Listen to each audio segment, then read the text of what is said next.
Oke, what's up? Kembali lagi dengan Aleom Daun di sini. Kali ini Aleom Daun akan membagikan kembali alur cerita dari drama Korea yang berjudul The Words of Evil.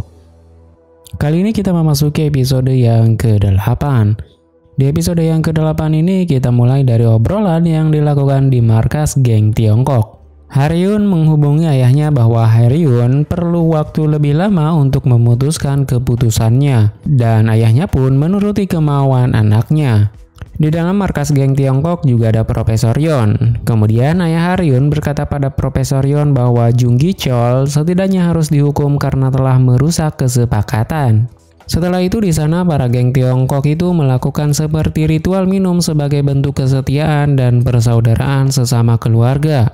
Jika mereka ada yang mengkhianati satu sama lain, maka mereka akan dihukum sangat berat. Sementara itu, Haryun sedang menemui geng Jaegeon untuk melakukan negosiasi sekaligus untuk menilai apakah Jaegeon bagus atau tidak untuk menggantikan Jung Gi-chol. Karena sebelumnya Jaegeon belum pernah menangani peredaran narkoba. Di sana mereka menego harga per kilogramnya. Haryun meminta untuk 30 juta per kilogramnya, dan Jaegeon sepakat untuk 30 juta per kilonya. Namun Jaegeon berkata bahwa mereka harus menyingkirkan terlebih dahulu Jung Gi-chol agar bisnis mereka bisa lancar.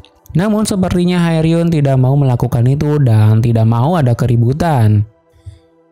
Di sisi lain, Jeonmo sepertinya trauma dengan kejadian meninggalnya Jin Pyong. Tetapi para petingginya memastikan bahwa Chon Jin Pyong belum memberikan informasi dari dokumen yang dia dapat kepada Gi-chol.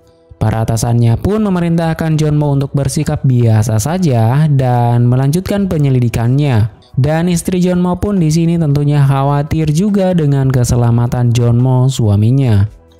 Keesokan harinya Jeonmo akan menemui Haryun untuk membahas bisnis mereka dan Gi-chol akan bertemu dengan Eujung. Gi-chol berharap Jeonmo tidak mengecewakan dirinya sama seperti Jung Bae yang telah mengecewakannya karena berbohong. Setelah itu, Jeonmo bertemu dengan Haryun untuk pergi jalan-jalan dan Gi-chol bertemu dengan Eujung untuk menunjukkan kantor tempat dia bekerja. Dan pada saat Gi-chol dan Eujung sedang mengobrol di kantornya, Yongdae pun datang untuk menerima sebuah misi dari Gi-chol untuk menyelidiki jejak Jin Pyong pergi sebelum tewas. Setelah itu, Gi-chol pun mengajak Eujung pergi keluar untuk melihat proyek yang akan dibangun Gi-chol di sebuah pinggiran pantai. Di sisi lain, Yongdae yang sedang melakukan penyelidikan, dirinya sampai di tempat terakhir yang dikunjungi Jin Pyong di Balai Persatuan Pensiunan Polisi. Yongdae pun melaporkan semua yang dia tahu kepada Gi-chol, dari mulai informasi bahwa Jin Pyong yang tidak sengaja jatuh dari atas, sampai dengan informasi bahwa tidak ditemukannya ponsel yang ada di lokasi kejadian. Setelah itu, Yongdae pun masuk ke dalam balai pensiunan polisi itu untuk mencari tahu data apa yang dicari Jin Pyong pada saat itu.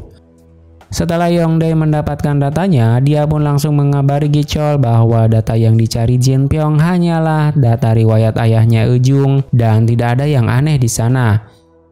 Selain Yongdae, polisi Hwang Mingo pun mencari tahu apa yang sebenarnya terjadi pada Jin Pyong. Karena Jin Pyong ini sudah diketahui bahwa dia adalah informan Gi-chol. Jadi pasti ada sesuatu dalam kematiannya itu. Kemudian Gi-chol di sana malah memberikan sebuah kalung untuk Eujung. Karena pada saat mereka masih remaja, Gi-chol pernah berjanji akan memberikan kalung yang terbaik untuk Eujung. Dan ternyata petugas yang ada di balai pensiunan polisi itu sebelumnya sudah diberitahu oleh Kapten Do-hyuk untuk memberikan data yang terbatas jika ada yang meminta data tentang keluarga Jeonmo dan Eujung. Setelah jalan-jalan, Eujung dan Gi-chol pun kembali ke markas Gi-chol. Di dalam perjalanan, Eujung berkata bahwa dia akan memberikan segalanya untuk Gi-chol, baik itu perlindungan ataupun informasi yang bisa Eujung berikan. Itu semua karena Eujung mencintai Gi-chol.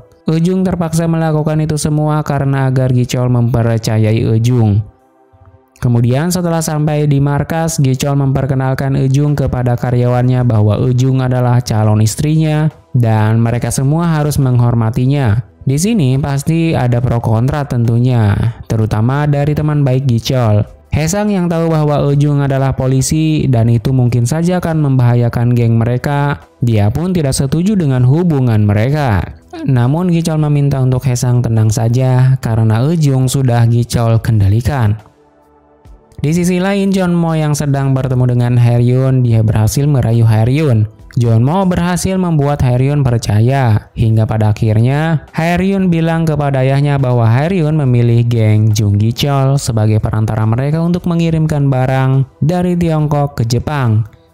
Namun tak lama setelah itu tiba-tiba saja Haeryun dikabari bahwa geng Jaegyeon sedang menyerang markas Gichol. Jeonmo yang mengetahui hal itu langsung mengabari orang yang ada di markas, sehingga pertempuran pun terjadi di sana. Yang mana karena pertempuran ini terjadi, membuat episode yang ke-8 pun berakhir sampai di sini.